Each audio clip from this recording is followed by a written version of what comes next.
꼭 알아야 할 것을 콕 집어서 알려주는 주사위 채널의 정 소장입니다. 방 PD입니다. 네. 벌써부터 머리가 지끈지끈 아파. 뭐 오늘 아니, 내 정말 의미 있는 걸 좀 설명을 해드리려고 하는데 네. 또 막상 그 뭐랄까 좀 얘기를 하려고 하니까 야, 이게 내가 이거 참 오만 짓을 하나. 벌집 쓰셨다. 저번에 그래, 맞아. 벌집을 쑤신 것 같아 지금. 어떤 건데? 어떤 쪽인데? 그 원자력 관련주.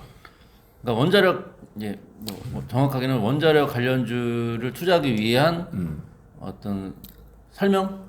그러니까 원자력은 어떻게 접근해야 되고 뭘 알아야 되는지를 오늘 역시 우리 방 PD가 있어서 제가 삽니다. 그렇게 이렇게 정리를 딱딱 해주니까 내가 원전을 뭐 저도 나름대로 공부했는데 전체적인 큰 틀을 공부하기 너무 어려워요. 한 분야만 한 종목만 가지고 얘기하면 할 수 있는데 자, 이 전체적인 걸 알고 하나하나씩 뜯어서 볼 수 있어야 되는 거잖아요, 사실은. 그렇지. 그래야지 이때 뭘 투자하고 이건 왜 오르고 이건 왜 떨어지는지를 알 수 있는 건데. 그렇지. 네, 오늘 그거를 지금 간략하게나마 좀 알 수 있게끔 해주신다는 거잖아요. 내가 한 네. 4시간은 떠들 수 있을 것 같은데 그래서는 아마 힘들 것 같아서 야, 이게 지금 고민이야. 요즘 탈원전 막 얘기하는데 탈 구독자 나오는 거. 아니 뭐 우리 뭐 이런 얘기 해도 되는지 모르겠지만 뭐 구독자가 탈구독자 하실 정도로 이렇게 뭐 여러분들이 뭐 많이 안 봐주시잖아요. 그러니까 그건 걱정이 없는데 길어질까봐. 하여튼 벌써 지금 이게 시작부터 장황해. 시작하시죠 그럼. 그래서 일단은 방금 얘기한 대로 그 탈원전 얘기하는데 갑자기 무슨 웬 또 원자력 관련주를 들고 나왔냐? 맞아요. 요즘에 그것 때문에 좀 공방이 있는 것 같아요. 그러니까 원전이 필요성이 과연 앞으로도 계속 필요할 것이냐 아니면은 그렇지. 이거를 어떻게든 간에 대체제를 만들어야 될 것이냐에 대한 공방이 좀 있는 것 같은데 제가 궁금한 걸 여쭤볼게요.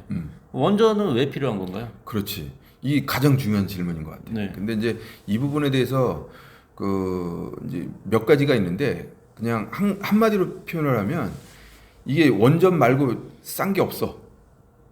그래서 자, 하나씩 풀어 가보자고. 무슨 소리냐면 지금 LNG 가격이 연초에 비해서 한 3-4배 정도 올랐다고 해.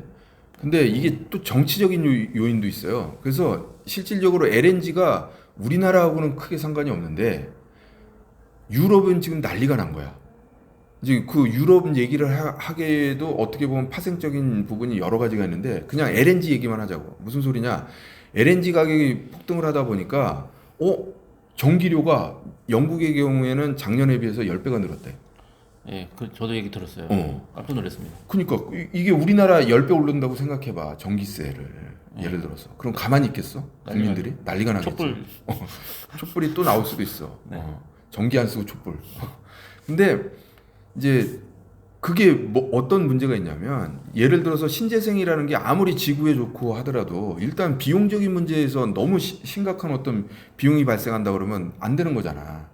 그래서 어떻게 보면 LNG가 그동안에 셰일가스나 이런 것 때문에 상당히 그 저렴하게 신재생까지 갈 수 있는 어떤 중간 단계라고 생각을 했었는데 이 LNG 가격이 너무 많이 오르다 보니까 유럽에선 부담이 되기 시작하는 거야. 근데 포인트가 뭐냐면 유럽은 또 러시아에서 거의 100% LNG를 수급을 하고 있는데 이게 유럽에서 나름대로 유럽 경제가 벌어둔 돈을 LNG 가격으로 러시아에 이렇게 뺏긴다고 했을 때 유럽과 러시아는 어떻게 보면 역사적으로 굉장히 뭐랄까 대립적인 관계잖아. 인정을 안 해주죠.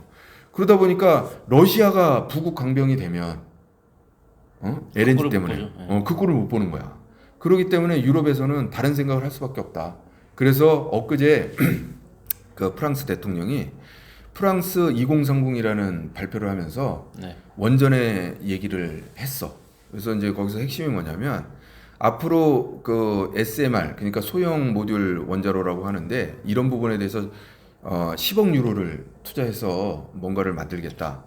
그 1번이고 두 번째는 뭐냐면 대형 원자로 6개를 한번 추가적으로 그동안에 이제 탈원전 어쩌고 저쩌고 하면서 원전에 대한 생각을 안 하다가 적극적으로 검토하겠다. 자, 잠시만요. 그러면은 지금 이제 요게 잠깐 중간에 제가 계속 길어질 것 같으니까. 그래, 길어질 것 같아. 해주셔야 돼. 지금 이제 프랑스에서 그거를 발표했다라는 거는 뭐냐면 이거를 수주할 기업을 찾겠다라는 그런 건가요? 그러니까 아 이게 그 발표가 우리나라에 미치는 영향, 우리의 기업에 미치는 영향. 이게 그러니까 그거야. 자, 우리가 두 가지로 나눠야 되는데 네. 실제로 원자력을 지금 그러니까 원전을 만들겠다 하고 네. 그다음에 그동안에 탈원전이었는데 탈원전에서 벗어나서 다시 원자력을 신경 쓰겠다 하고는 다른 문제야. 그래서 지금 얘기인즉슨 뭐냐면 지금 현재로는 기대감이다. 원전에 대한 기대감이 없었는데 이제 생기는 와중이다.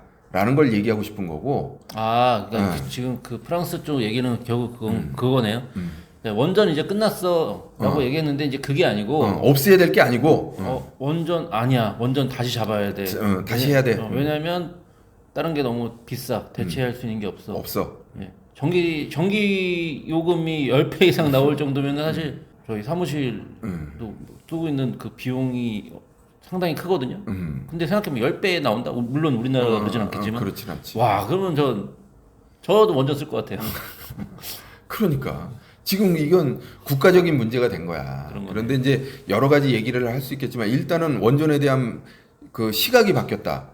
그리고 또 그 정치적인 어떤 그 철학이 바뀌었다.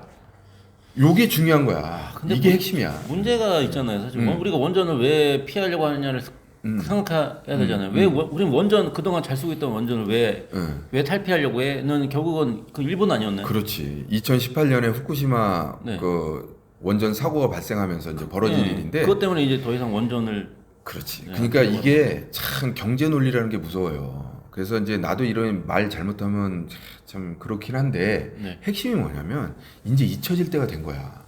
제가 모자이크 처리해드리겠습니다. 말 잘못하셔도 됩니다. 그래서 잊혀질 때가 됐다는 말이 이게 굉장히 무서운 말인데 어떻게 보면 경제 논리가 이렇게 무섭습니다. 그동안에 어떤 그 뭐랄까 이건 절대 안 된다. 인류의 해악이라고 생각했던 부분도 어떻게 보면 이제 비용 문제 때문에 경제적인 문제 때문에 이제 다시 한번 생각해봐야 되는 문제로 바뀌어가고 있는 거지. 그런데 또 사실은 원자력을 제외하고 방법이 없어. 그래서 이제 이 부분은 조금 길어지니까 나중에 혹시 시간이 되면 다시 한번 짚고 넘어가기로 하고 1차적으로 지금 중요한 건 방향성이 바뀌었다는 정책의 방향성이 바뀌었다. 우리나라는 지금 바뀔 수 있다라는 거지. 왜냐하면 문재인 정부가 들어서서 탈원전을 공식적으로 선언을 했는데 그게 너무 이거 너무 섣부른 거 아니냐라는 말이 많이 있었거든. 근데 섣부른 걸로 판단이 지금 되고 있어. 판정이 되고 있어. 그래서 다음 뭐 민주당 정부 그 후보가 이재명 후보인데도 불구하고 최소한 탈원전만큼은 지금 제고하겠다라는 게 지금 얘기거든요. 그러니까 결론은 그거네요. 이제 탈원전의 필요성을 느꼈기 때문에 대체제 대안을 찾았는데 마땅한 대안이 없으니 다시 그렇지. 탈원전은 보류. 보류. 뭐 이런 형태인 거네요. 그렇지. 그렇게 되는 거지. 그래서 이제 결국은 핵심이 이제 여기서 종목으로 넘어가기 위해서는 이 부분을 짚고 넘어가야 되는데 무슨 소리냐면 원전은 수주의 개념이 이렇게 그 개별 기업이 들어가는 구조가 아니야. 그러면 어떻게? 국가적인 차원에서 총력전이 벌어지는 거지. 컨소시엄을 그러니까 외부에서 이렇게 자기 입맛에 맞는 게 컨소시엄이 되는 게 아니고 그 원전 수주를 위해선 국가가 개입을 해. 그래서 우리나라 같은 경우에는 잠깐만 내가 마무리를 한번 짓게. 네. 한국수력원자력이라는 그 어떤 공기업이 수주를 거의 총괄한다고 보면 돼. 그래서 이게 원자력 기술이라는 건 국가 기밀에 속하는 어떤 그런 부분이다 보니까 설계와 운영이나 이런 부분들은 아예 독점적인 지위를 줬어. 사기업에. 그래서 설계는 지금 한정기술이라는 회사가 독점을 하고 있는 거고 그리고 1단계네. 첫 번째 첫 발을 한정기술이 뛰는 거네. 그렇지. 네. 그 중요한 얘기야. 투자에서 굉장히 중요한 거야.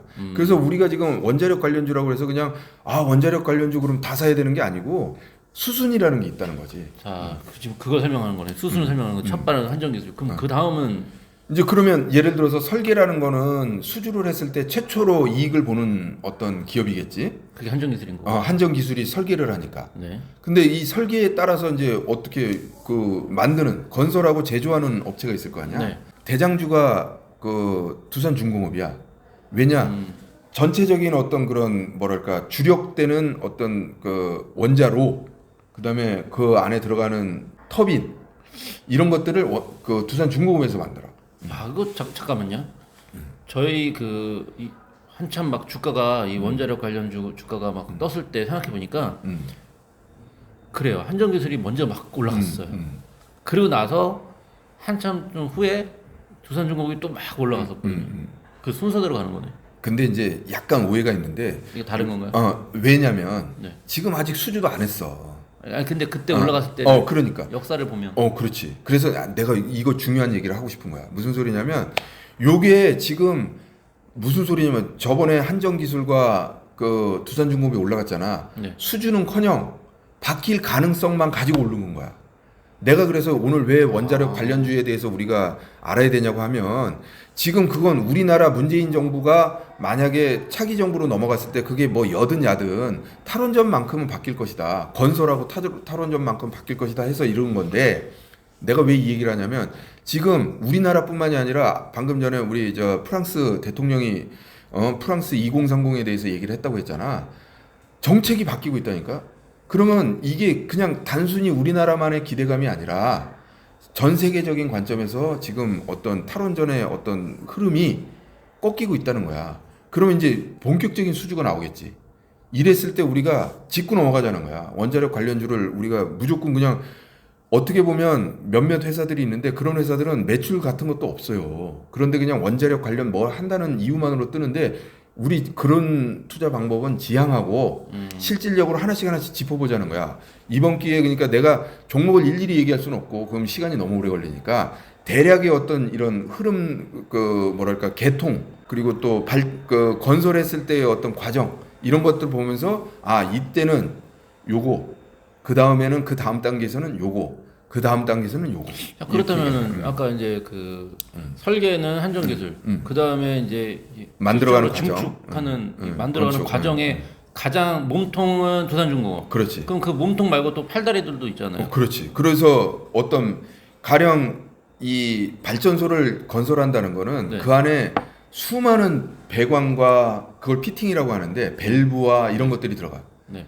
그래서 이제 그런 종류들이 하이로코리아, 성광밴드, 네. 태광 이런 것들이 피팅 밸브 쪽 그거야. 근데 이런 것들은 또 실질적으로 주설기가 설치되면서 그 다음에 들어가는 것들이거든. 그러니까 수순이 있다는 거지. 그리고 이제 거기에 이제 또 어떻게 보면 발전소가 한번 발생을 하게 되면 그리고 또 여러분들이 알아야 되는 게 국내 발전소냐 아니면 해외 발전소냐에 따라서 또 틀려. 무슨 얘기냐면 국내 발전소에는 이게 이제 이렇게 발전소가 생기고 그 다음에 송전탑이 있어야 되잖아. 네. 그럼 보성 파워텍 같은 경우 송전판, 송전탑, 그 다음에 뭐 전기 고압선 같은 경우에는 또 우리 뭐 가령 LS 전선이라든지 이런 것들이 있지. 근데 그거를 해외에서 했을 때는 그걸 우리나라 업체가 가서 송전탑 만들어주고 그러진 않을 거 아니야. 그러니까 해외 원전 수주에서는 또 약간 개념이 틀리고 배전반 같은 것도 마찬가지야. 송배전반 우리 두꺼비집 그냥 간단하게 얘기하면 네. 그런 것들이 배전반이라고 하는데 이런 걸 만드는 업체도 있다고. 서정기전이라는 회사가 있어. 이렇게 가면은 이제 발전소가 하나 만들어지는 건가요? 그렇게 이제 이렇게 또 만들어지면 정비하고 운영해야 될 거 아니야. 그렇죠. 그다음에 운영이네요. 그렇지. 이 운영이나 정비도 또 왜 중요하냐면 아까 전에 처음에 얘기했지만 원자력이라는 거는 굉장히 중요한 고도의 보안이 필요한 부분이라서 남한테 알려줄 수가 없어. 네. 그러다 보니까 이것도 설비가 이제 뭐 민간 설비업자가 있지만 그건 주력이 아니야. 어떻게 보면 허드렛 일을 하는 거고 핵심적인 보안 사항에 관련된 설비 운영이나 정비나 이런 부분들은 한전 KPS라는 회사가 독점하고 있어. 한전 KPS가 그래서 올라가는 거구나. 그러면은 이게 이런 형태인 거네. 진짜 원팀이네요. 이게 맨 처음에 이 설계부터 증축, 건축, 그 다음에 운영까지 한 팀이 돼서. 그렇지. 네. 남한테 줄 수 없는 거네요. 그렇지. 우리나라에 어떻게 보면 네. 카르텔 같은 게 만들어진 거지. 그래서 가장 중요한 설계와 운영 부분은 독점적인 구조를 가지고 있는 지위를 가지고 있는 한전기술과 한전 KPS라는 회사가 있는 거고, 그다음에 이제 이 건설하는 부분까지 이제 한다는 거는 또 이건 문제가 국가 운영부 그런 문제가 있잖아. 사회주의 국가는 아니니까 우리나라가. 그러다 보니까 이제 두산중공업을 필두로 해서 그러니까 주력 기계는 또 두산중공업이 그래서 또 독점이야. 그리고 이제 거기에 들어가는 일부 뭐 어떤 공개해도 되는 그런 기술들은 어떻게 보면 그러니까 부품이나 기술들은 이제 여러 가지 회사들이 붙어 있는 거지. 예, 말씀 들어보니까 딱 그 감이 약간 살짝 왔습니다. 그러니까 무슨 말이냐면 이 원자력 관련주를 살펴볼 때는 기업의 어떤 재무 이런 거 살펴볼 것이 아니고 그렇지. 국가적인 정치적인 이슈를 먼저 좀 봐야 되는 거죠. 그렇지. 내가 그래서 그 얘기를 하고 싶은 거야 오늘. 그래서 원전 관련주가 끝난 게 아니고 지금 아직 시작도 안 한 거야. 어떻게 보면 수주가 들어와야 그 다음에 시작이라고. 국내 뉴스보다는 해외 뉴스를 좀 많이 봐야겠다. 그렇지. 그리고 실질적으로 지금 그 정재훈 한국수력원자력 사장이 엊그제 그런 얘기를 했어. 조만간 수조 원 규모의 원전 수주가 있을 것이다. 내년까지 해서. 거기에다 살짝 이 바람 불어넣네. 근데 이게 이제 그런 식의 뉴스가 나오는 것 자체가 그동안에는 이런 공기업에서 얘기할 수가 없었어. 왜냐면 대통령이 공약으로 주력 그것도 그냥 그 잠깐 얘기하고 만 게 아니라 아예 내세워서 네. 우리 정부를 대표하는 공약이라는 게 탈원전하고 네. 부동산 잡겠다였는데 이런 부분들이 지금 거기다 대고 공기업 사장이 뭐 해외 원전 수주를 하느니 원자력 발전을 노력하겠느니 이런 말을 어떻게 하냐고. 근데 이제 지금 상황이 급박해지고 그리고 또 외국에서 이미 얘기를 한 거야. 우리나라 얘기가 아니라 아까 전에도 얘기했지만 프랑스에서 이런 식으로 물꼬를 터주니까 이제 얘기를 하는 거야. 공식적으로. 그렇기 때문에 원자력 관련주 부분에 대해서는 사실 뭐 세론 뉴스라고 해서 뉴스에 나오면 그러니까 소문에 사서 뉴스에 팔아라는 말이 있잖아. 그러면 그 수주 같은 뉴스가 나오면 그때 만약에 판다고 하더라도 아직 지금 수주 뉴스나 그러니까 이런 부분들은 없잖아. 그러면 충분히 지금 관심을 가져봐야 될 타이밍이 왔다. 이렇게 얘기하는 거지. 자, 이거는 원전은 뉴스에도 사도 되는 거네요. 오, 그렇지. 자, 그러면은 자, 이제 오늘 일단은 지금 말씀하셨던 어떤 이 원전 관련돼 있는 전체적인 어떤 그런 부분을 설명해 주셨는데 자, 지금 타이밍에는 어느 단계 투자를 해야 되는 건가요? 지금 아직 시작된 게 아무것도 없잖아요. 좋은 질문이야. 그래서 지금은 사실은 원전에 원자만 들어가면 다 오를 거라고. 실질적으로. 왜냐하면 아직 이게 옛날에 전기차 한다고 그러면 전기차가 뭔지도 모르지만 전기차를 한다는 이슈만으로 떴잖아.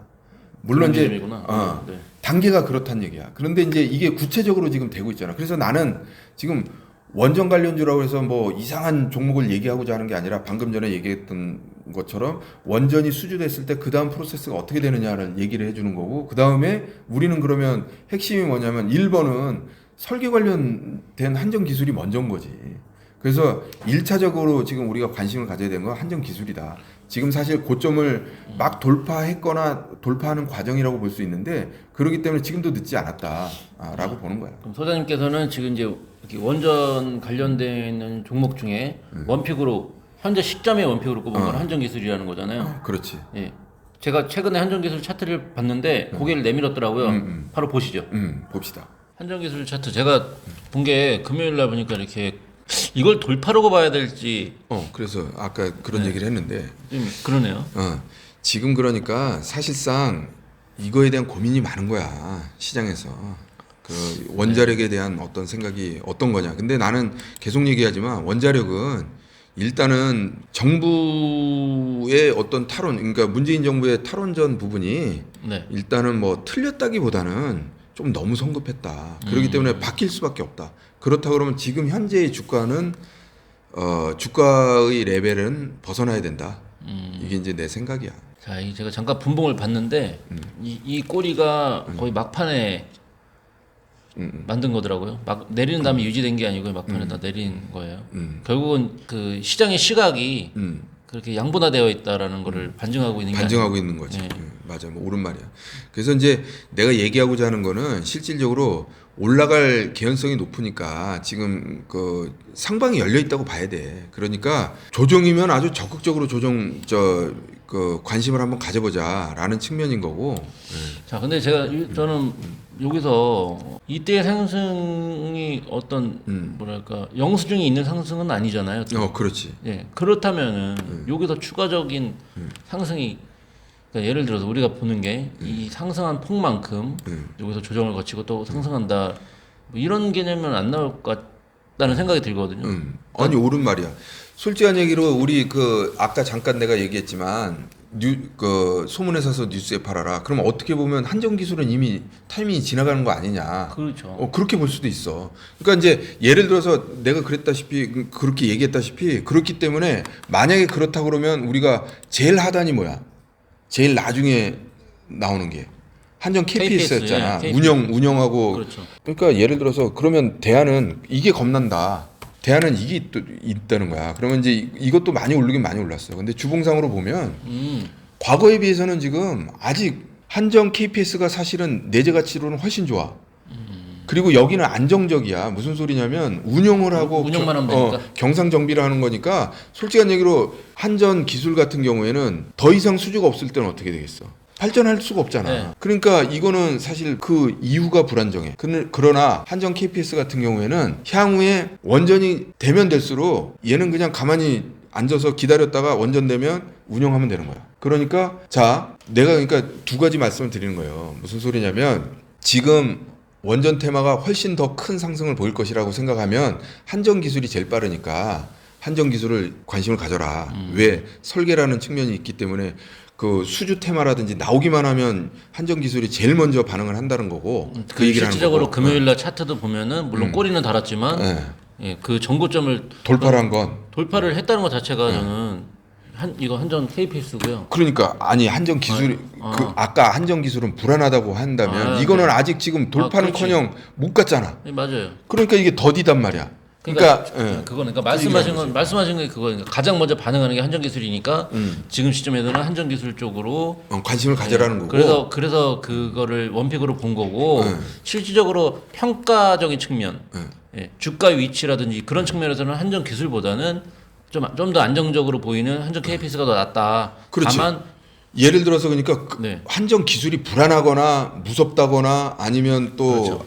뭐 어떤 그런 이유로 아유 이거 좀 손이 잘 안 간다 그러면 근데 원자력은 괜찮아. 원자력은 여러 가지 얘기를 들어보면 괜찮다라고 싶으면 한전 KPS에 들어가는 것도 맞다. 네. 그러나 움직임은 훨씬 덜할 것이다. 그래서 이게 각 종목에 대한 레벨을 지금 보는 게 아니고 원자력의 어떤 그 진행 과정에 따라서 봐야 되는 종목이 다르다는 걸 오늘 얘기해주고 싶다는 거야. 좀 재밌네요. 지금 이게 좀 다소 좀 뭐랄까 좀 길거나 좀 어려운 부분이 없지 않아 있었는데 저는 되게 흥미롭고 좀 재밌는 것 같아요. 왜냐하면 저희가 그동안 숫자로만 어떤 종목을 골라냈다면 지금 이게 그게 아니에요. 개념 자체가 다른 거죠. 그렇지. 종목을 골라내는 그 방식 자체가. 그리고 컨셉에 대한 얘기, 나 요즘에 계속 컨셉 얘기하고 있는데 컨셉에 대한 얘기야. 그래서 예를 들어서 이제 두산중공업도 보자고. 두산중공업도 보면 이거 주변에 이거 아직도 물려있는 사람만 이때 사가 요때 물려있는 사람 좀 있습니다. 주변에도. 근데 이것도 이제 물론 두산중공업은 어려운 회사였기 때문에 이를테면 그거지만 이 주가는 지금 엄청 낮아. 13만 원인데 지금 22,000원이니까 얼마나 낮아. 근데 유상증자를 많이 해가지고 권리락 배당락 있잖아. 그러니까 권리락이 있잖아. 유상증자 권리락 있잖아. 이때 증자를 많이 했기 때문에 시가총액은 지금 지금 12만 원대나 지금이나 거의 비슷해요. 그러니까 시가총액 비중으로 보면 지금 월봉으로 보니까 그런데. 그래서 이런 것도 우리 뭐 재무차트가 이거는 건설회사니까. 그래서 성장성 이거 더 올라가기에는 한계가 좀 있는 한계가 있는 거지. 있는 건데 이제 이때에 비해서 지금 영업이익이나 이런 걸 보면 지금 올라오는 거 보라고. 이제 다른 회사가 됐다. 이런 얘기를 하고 싶은 거야. 그래서 이제 자 오늘 뭐 그 종목을 하나만 이제 원픽으로 우리 항상 원픽을 해가지고 얘기를 했었는데 좀 몇 가지 종목을 지금 한꺼번에 보고 있잖아. 근데 이제 상황별로 원자력 테마는 상황별로 약간씩 다른 면이 있다. 이런 거를 지금 여러분들한테 한번 알려드리고 네. 사실 종목적으로는 크게 픽한다 얘기할 수가 없는 거고 그래서 차트는 뭐 짧게 네. 재무도 안 받잖아요. 재무는 한전 KPS는 굉장히 좋아. 그리고 그렇죠. 한전 기술은 조금 그래 또 그 말도 오라. 무슨 소리냐면 한전 기술 같은 경우에는 지금 PBR이 꽤 높아. 그래서 방 PD가 걱정하는 것처럼 이를테면 지금 이미 반영된 거 아니냐. 네. 아까 저는 그렇게 생각해요. 선반영이라는 말이 지금 사실은 되게 지금 중요하잖아. 왜냐하면 삼성전자도 그렇게 막 선반영 돼가지고 연초의 고점을 돌파하기는커녕 계속 떨어지고 있고 그런 거니까. 이 국가가 개입돼 있는 어떤 업종 같은 경우는 사실 오를 때는 급하게 엄청 올라가는데 안 오를 때는 진짜 너무 안 움직여요.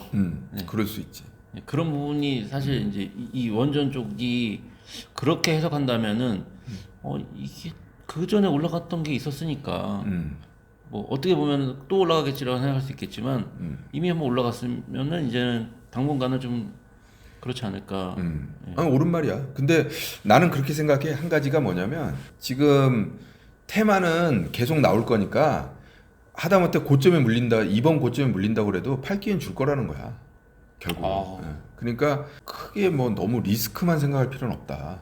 예. 그리고 그 대신 지금 방 PD의 그 안목도 정말 중요한 안목이기 때문에 이거 저 반영된 거 아니냐.